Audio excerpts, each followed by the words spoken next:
Hello, my name is Dr. Ina Husain, and I'm the Medical Director of Laryngology for the Community Care Network of Northwest Indiana in the United States. Today, I will be speaking on irritable larynx syndrome. I'd like to thank the UEP Voice Marathon World Voice Day webinar committee for including me in today's programming. I'd like to share some disclosures. First, I'm the VP of Education for an alginate brand known as Reflux Raft here in the US. I'm also an educational consultant for Clarent for their airway balloon division. Objectives of today's talk will be to explain the pathophysiology behind irritable larynx syndrome, recognize triggers for ILS, appreciate the multimodal treatment regimen is often needed, and describe methods for treating neural hypersensitivity. We all in clinic see these patients that present with vague, weird symptoms. There's a weird tickle in my throat. Why won't this dry cough go away? I can't breathe when I'm around my mother's perfume. What is this lump in my throat? Are you sure nothing's in my throat? We often see these symptoms, and what we often find is that these patients present after having seen multiple specialists and trying multiple medical regimens without a definitive answer or root cause to what the problem is. I argue that all of these are very similar under the umbrella term of what we call irritable larynx syndrome.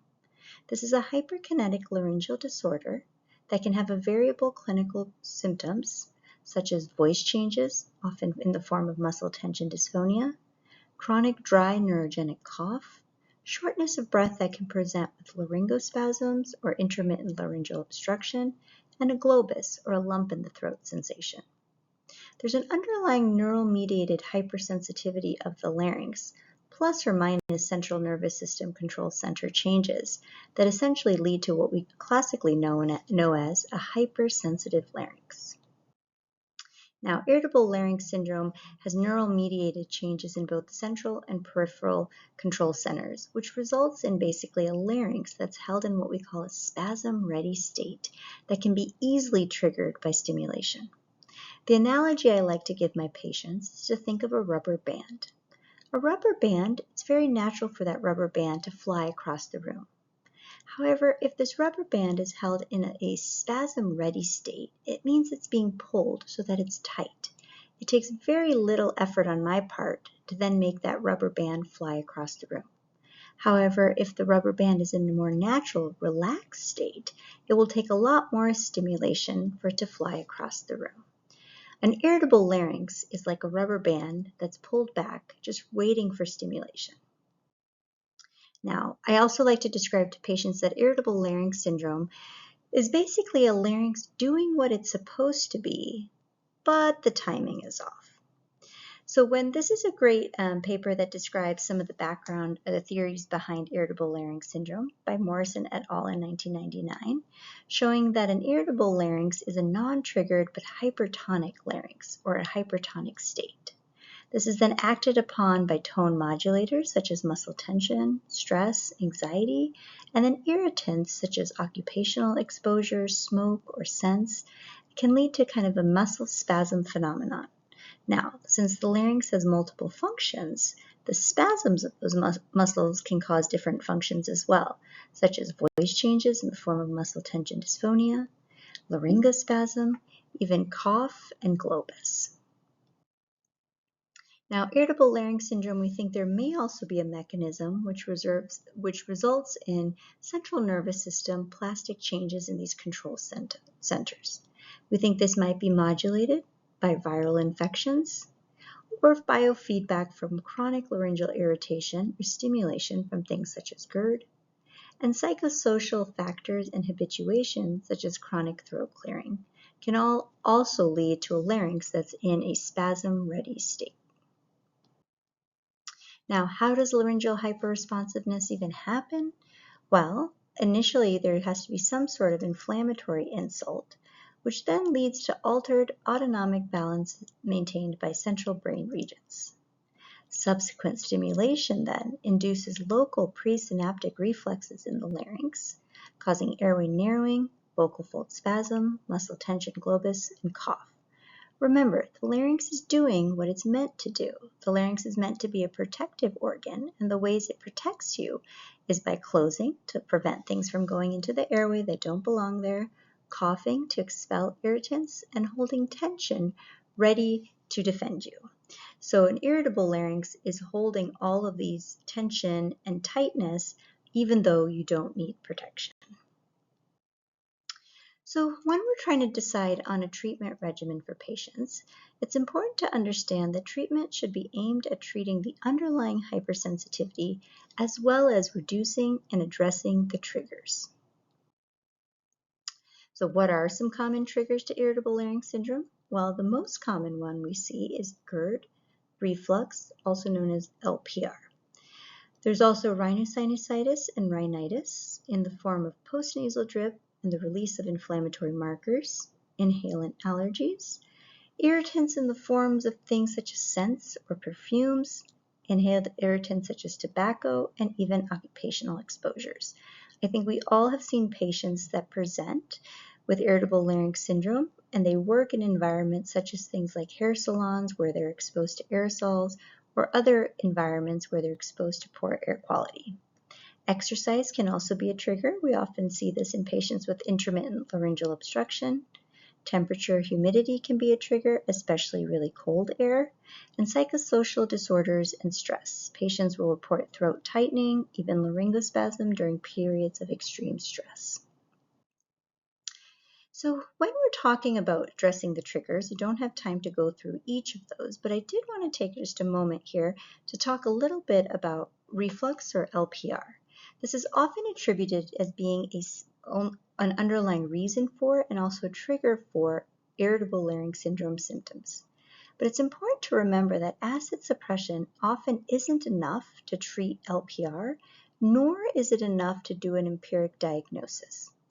This is a great paper from Patel et al. In 2013, which describes that reflux has both reflux theory with direct tissue damage from the gastroduodenal contents, as well as the reflex theory, where distal esophageal reflux or dysmotility can trigger the same protective mechanisms or chronic irritation in the throat.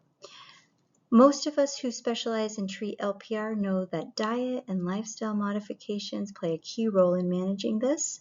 Workup can often include a 24-hour pH impedance test. Screening tests can be done with something like a barium esophagram. And treatments often aim towards using things like alginates, which address mechanical reflux, as opposed to acid suppression. Now, laryngeal hypersensitivity also has to be addressed in these patients because that is really the underlying root cause of why they're having these symptoms. Now, there's a multimodal approach to treating laryngeal hypersensitivity as well, and this can include things like laryngeal desensitization with the use of neuromodulators or medications. In my practice, I commonly will use things such as gabapentin, taken from the chronic cough literature. I usually try to get up to 300 milligrams 3 times a day. And amitriptyline, which I take from the GI literature, which is often used for esophageal kind of dysmotility or hypersensitivity or functional heartburn. This dosing is once a day in the evening. Now with neuromodulators, it's important to discuss the side effect profile of medications, as many patients may not be able to tolerate the associated dizziness, drowsiness, dry mouth, or weight gain. Laryngeal Botox is often discussed in the role that it plays in laryngospasm or intermittent laryngeal obstruction.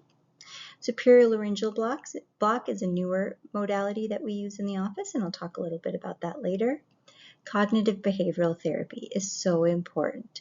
We know thoughts create feelings, feelings can create behaviors, and behavior reinforces those thoughts, creating a cycle. There's also associated hypervigilance with this, with the idea being that if you feel irritation in your throat and you focus on that and you think about it, the feeling will get stronger.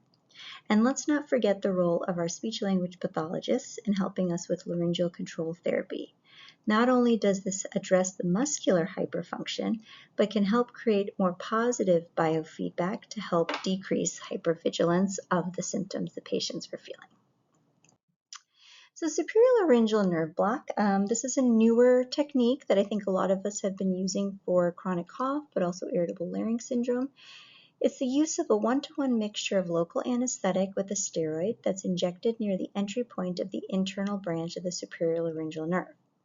We have several case series showing its benefit in chronic neurogenic cough, and even a placebo-controlled trial, though the number of participants was low, did show a quality of life improvement in the neurogenic chronic cough patients, whereas placebo did not. There's also studies showing short-term improvement in paralaryngeal pain, intermittent laryngeal obstruction, and even dysphonia, which are often attributed to irritable larynx syndrome. Now, when treating patients, remember the goals. Primarily, our goal is to have subjective improvement in patient symptoms. We want patients to get back to do what they desire to do, the activities, and avoid unnecessary hospital visits. We want them to also get a toolkit to help them with managing future exacerbations, because those are likely, and help them get off medications that they don't need. So final tips and takeaways. The complex neural network or control of the larynx can contribute to a host of chronic laryngeal symptoms. Often these are protective mechanisms of the larynx, but the sensation has been changed so that now the trigger is abnormal.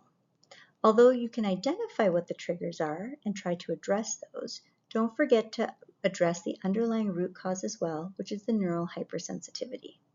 Goals and realistic expectations should be discussed with the patient, and treatment should be multimodal with an individualized component to help aim and address specific triggers for the patient, any peripheral sensitivity, as well as things central modulators such as stress and anxiety. Here's a slide with the references that I quoted in today's talk for your review. And then finally, thank you for this opportunity to speak about irritable larynx syndrome. I'm happy to take some questions, or I'm happy if you were to reach out to me afterwards with any questions.